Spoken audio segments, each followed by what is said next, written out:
Special counsel Jack Smith today taking on Trump's delay tactics, and the one person in a position to call it out for what it really is, a political ploy disguised as a legal strategy. Judge Aileen Cannon. Frustrations with the judge in the Mar-a-Lago documents case boiling over in a filing late last night regarding instructions to the potential jury in the trial.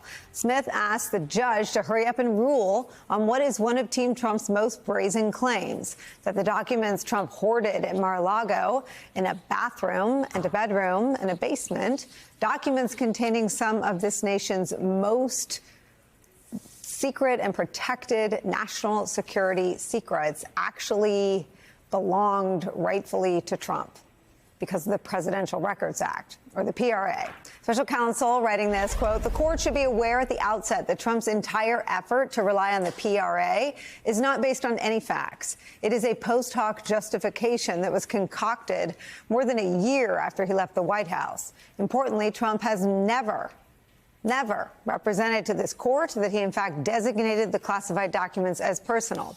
He made no such claim in his motion to dismiss, in his reply, or at the hearing on March 14th, 2024, despite every opportunity and every incentive to do so.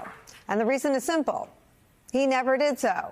Now, here's why Smith wants to settle this particular issue once and for all right now. Times reports it like this, quote, "At a hearing last month, Judge Cannon herself expressed skepticism about Trump's assertion, saying it was most likely not enough to dismiss the case before it went to trial. But then, within days, she made a surprising move, ordering the former president's lawyers and Mr. Smith's prosecutors to send her proposed jury instructions, suggesting she was open to embracing the very same defense." Wow. As legal experts point out, that is highly unusual. It's a highly unusual order, since any instructions for a jury are dealt with in the days and weeks before a trial happens. And Cannon, as we all know, for her part, hasn't even set a trial date.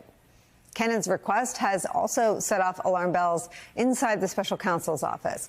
On that front, the Times reports this, quote, "By appearing to adopt Trump's position on the Presidential Records Act, the judge seemed to be nudging any eventual jurors toward acquitting Trump, or even leaving open the possibility that she herself could acquit Trump near the end of the proceeding by declaring that the government had failed to prove its case.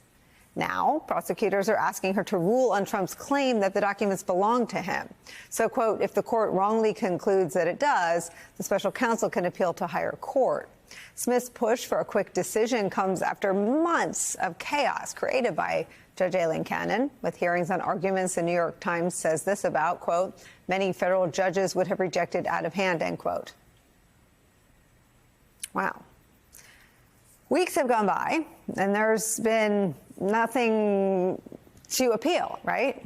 No rulings, no word from the judge on important logistical issues either. All of it playing directly into what we all know is Trump's big political strategy to delay all of the trials until after the November election. And today's news on this front is that Trump seems to, wittingly or unwittingly, be getting some help in that effort from Judge Aileen Cannon.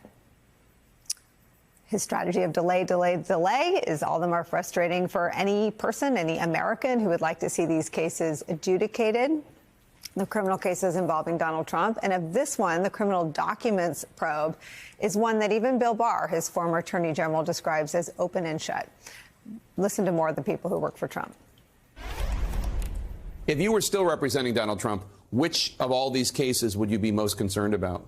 Classified documents. Classified. Why? I think that is the case that is the most likely to survive an appeal. Clearly, it was unauthorized, illegal, and dangerous. This is such a tight case. The evidence is so overwhelming. And this was a case that entirely of his own making. He had no right to those documents. The government tried for over a year quietly and with respect to get them back, which was essential that they do. And he jerked them around. And he had no legal basis for keeping them. He had no legal basis for keeping them, said Bill Barr. It's where we start today with some of our favorite reporters and friends. Former U.S. Attorney, former Deputy Assistant Attorney General Harry Litman is here. Also joining us, former Republican Congressman, MSNBC political analyst David Jolly is back, and Politico national correspondent and MSNBC contributor Betsy Woodruff-Swan is here. So, Harry Litman, I don't want to need a law degree to understand this answer. So tell me in plain English what Jack Smith can do. He can force her to rule, and if she doesn't, bring called a mandamus. That's the one little legal thing I'll give you. See? To the 11th We can't Circuit. do it. Right. Okay, I'll do better. Her order was not only bizarre, but it was dangerous because it suggested she could totally, sort of the judicial equivalent of the perfect crime, actually acquit him after trial had started. And this is the most important filing Jack Smith has done since the indictment itself, because it's very hard-nosed and it says, we're done with this. I'm not going to follow your suggestion. And moreover, Judge, you need to rule on this now. You can't just keep dithering. And if you don't, there are ways to, and it's the best, method we can. We've been casting about, how do we get her off the case? There are ways to get the court above you to require you to do it. Maybe you haven't done anything we can glom onto yet, but now we're telling you, if you don't rule here and you leave this possibility open, we are taking you up to the 11th Circuit and asking them to get you off the case. That's plain English, yeah? Well, yeah, that's pretty good. And I guess I asked that because Trump's not playing a legal game. He's playing a political game. So I'm done trying to understand the legal landscape because whether we like it or not, we're playing Trump's game. Jack Smith is. Aileen Cannon sure as hell is. And I want to understand how a judge is entertaining an argument that Trump doesn't believe. Here's Trump making abundantly clear on audio tape that he doesn't think these things are his. This is him waving around something he knows is classified that was created by General Mark Milley. Listen. Well, with Milley, let me see that. I'll show you an example. He said that I wanted to attack Iran. Isn't it amazing? I have a big pile of papers. This thing just came up. Look. This was him. They presented me this. This is off the record, but they presented me this. This was him. This was the Defense Department and him. These are the papers. This was done by the military, given to me. I think we can probably, right? I don't know. We'll have to see. Yeah, we'll have to try to declassify. Figure out yeah. See, as president, I could have declassified it. Now I can't, but this is classified. Now. It's Trump in his own voice. I can't show it to you because it's classified. And when I was president, I could have declassified it and shown it to you if I wanted to. But now I can't. He knows. He knows these are not personal records. That's right. So 2 problems with the argument that he keeps making and making and making. 1, no facts. 2, no law.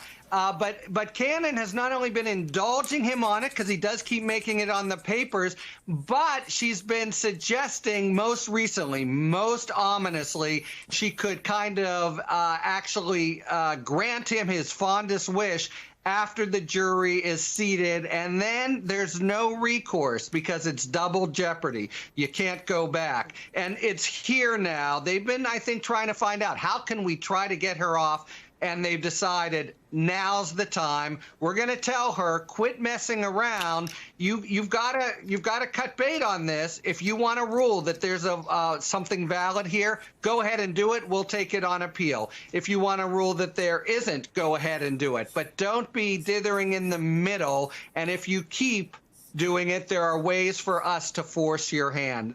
It's a very forceful and really kind of cheeky pushback of a motion from Smith, and it could change the dynamic of the whole case. So if it's cheeky, I mean, why not just directly claim that there's a conflict of interest? I mean, even the witnesses don't think that there's a good faith effort to protect them. Let me show you one of the witnesses changing his life, going public because of what he's afraid Judge Cannon's going to do. This is Brian Butler. Yeah. Why are you speaking out publicly with your story now? Well, I mean, it's it's been almost a year since FBI agents showed up at my house when my wife was at home. And, you know, over the course of the last year, emotionally, it's been a roller coaster. You know, a couple weeks ago, Judge Cannon says she's going to release the names of the witnesses. You know, you go from highs and lows in this. And instead of just waiting for it to just come out, I think it's better that I get to at least say what happened than it coming out in the news, people calling me like crazy. I'd rather just get it out there.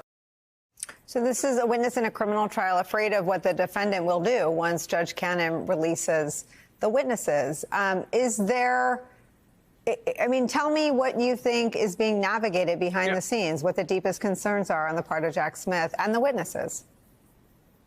It's the perfect point the way he put it, Nicole. He's scared of what will happen.